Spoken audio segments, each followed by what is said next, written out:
Bom, bem-vindo a mais uma aula da nossa Escola de Teologia Viva.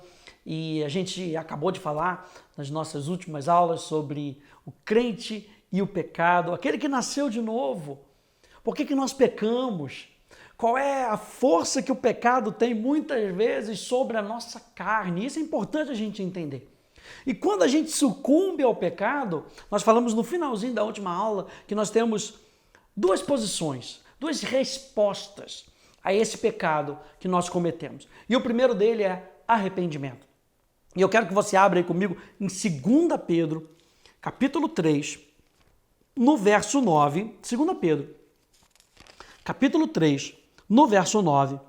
E o apóstolo Pedro, ele deixa registrado o seguinte: o Senhor não retarda a sua promessa, ainda que a julguemos demorada. Pelo contrário, ele é paciente com vocês, não querendo que ninguém pereça, mas que todos cheguem ao arrependimento. O arrependimento, gente, é o primeiro passo que a gente dá para receber pessoalmente a salvação que vem por meio de Jesus Cristo. A primeira coisa que nós precisamos entender é nos arrepender desses pecados, dessa natureza do pecado. É a primeira coisa. Nós nos voltamos a nossa atenção para Deus e as nossas costas para o pecado. Fazemos de Jesus o Senhor da nossa vida e abrimos mão do senhorio do pecado sobre a nossa vida. E como é que a gente faz isso? Através do arrependimento. Eu entendo que eu sou um pecador, eu entendo que eu nasci com a natureza do pecado, mas eu não quero viver dessa maneira. Eu preciso da tua ajuda. E aí que o apóstolo Paulo diz em Romanos: se você crer com o seu coração que Jesus Cristo ressuscitou dentre os mortos e confessar a Jesus como Senhor, então você será salvo. Essa certeza no nosso coração que a gente se torna nova natureza. O arrependimento, gente, é a porta de entrada para todas as bênçãos que Deus preparou para mim e para você. Começa onde? Através do arrependimento. E se foi daquela maneira em Cristo para nós deixarmos a vida de pecado, por que não vai ser assim hoje? Olha só, Atos capítulo 17, vai lá comigo também. Atos capítulo 17.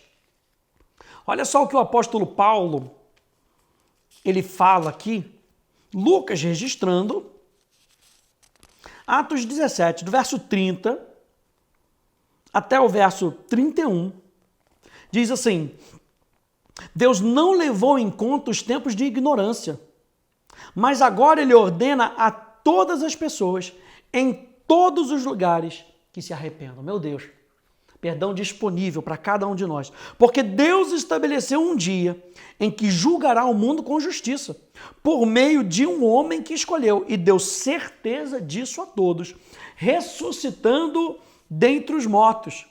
Ou seja, o arrependimento, gente, é para todas as pessoas, em todos os lugares. A gente já viu lá em Romanos que todos pecaram e todos carecem da glória de Deus.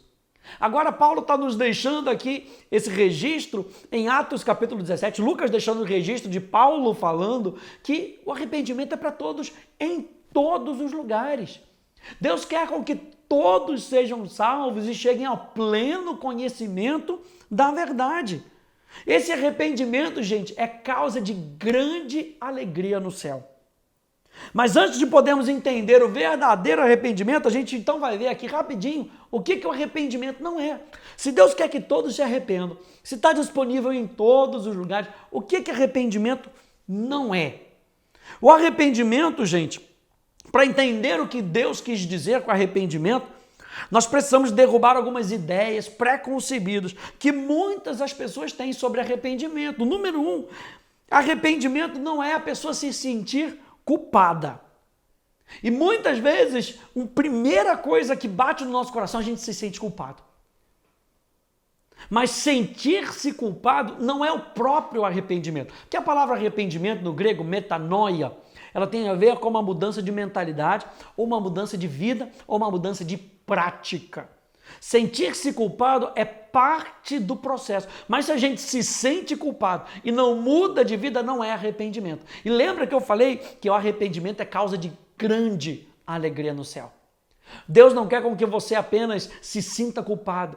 Deus quer com que a gente se arrependa, vire a nossa vida para o pecado, vire as nossas costas para o pecado e a nossa atenção para Deus. Atos capítulo 24, aproveitando que você está em Atos, Atos capítulo 24, verso 24 e verso 25, diz assim: passados alguns dias, Félix veio com Drusila, sua mulher, que era judia, mandou chamar Paulo e passou a ouvi-lo a respeito da fé em Cristo Jesus. Quando Paulo começou a falar sobre a justiça, ou seja, Paulo estava falando sobre a fé, Paulo estava falando sobre acreditar em Deus, sobre uma vida com Deus, mas em determinado momento do seu discurso, ele fala da justiça. Quando Paulo começa a falar sobre a justiça, o domínio próprio e o juízo vindouro, Félix ficou amedrontado e disse: por agora você pode retirar-se. E quando eu tiver a oportunidade, eu vou mandar chamá-lo. Ao mesmo tempo, esperava que Paulo lhe desse dinheiro. Por isso, chamando mais frequentemente, conversava com ele. Ou seja, você via que não tinha arrependimento. Ele estava gostando ali do assunto, mas de repente Paulo começou a falar sobre justiça, Paulo começou a falar sobre domínio próprio, sobre a ira vindoura, como diz aqui, sobre o juízo vindouro, e ele fica com medo. Ou seja, não teve um arrependimento. Outra coisa que a gente pode dizer que não é, o arrependimento não é apenas se lamentar pelo pecado. Porque muitas vezes a pessoa se sente culpada e começa um processo de lamentação. Por que eu fiz isso? Não era para eu ter feito isso, né? Algumas pessoas se arrependem muito por causa das consequências do seu pecado. Meu Deus, se eu fizer isso, vai ter isso e aquilo outro. Eu não quero que tenha aquela consequência na minha vida. Tudo bem, você não quer que tenha aquela consequência, então muda de vida. Não fica só se lamentando. Porque tem pessoa que se lamenta e não se arrepende do seu pecado. 2 Coríntios, capítulo 7, no verso 10 diz assim: porque a tristeza, segundo Deus, produz arrependimento para a salvação. É um arrependimento que vira as suas costas para o pecado, que não quer mais viver segundo aquele estilo de vida, mas que vira a sua atenção para Deus. É um arrependimento para a salvação que a ninguém traz pesar. Mas a tristeza do mundo produz o quê? Morte, condenação, sentimento de culpa. Então, arrependimento não é apenas ficar se lamentando. Arrependimento não é apenas virar a página. Não, virei a página, empurrei para debaixo do tapete, ninguém está vendo nada disso. Muitas pessoas tentam com as suas próprias forças se tornam uma pessoa melhor a mudar o seu modo de vida. Qualquer autoesforço tem raiz na autojustiça. Ou seja, até mesmo no arrependimento a gente tem que depender da graça de Deus. Até mesmo no arrependimento a gente tem que depender daquilo que Deus fez, daquilo que Ele está fazendo e daquilo que Ele se propõe a fazer por cada um de nós. Isaías 64, no verso 6 diz: todos nós somos como o imundo, e todas as nossas justiças são como trapo de imundícia. Todos nós murchamos como a folha, e as nossas iniquidades nos arrastam como um vento. O que ele está falando? Daquelas atitudes da velha natureza. A velha natureza que era dominada pelo pecado. Você lembra que o pecado ele olha para si, ele olha para a sua autogratificação, a sua autojustiça. E aqui Isaías está falando isso, não viva mais dessa maneira. O nosso pano é imundo. Sabe o que é esse trapo de imundícia? É aquele papel higiênico sujo, era isso que era comparado. Não serve mais para nada, sua justiça não serve para nada. E a comparação que o Novo Testamento faz é com a justiça de Cristo. A justiça de Cristo, ela nos serve.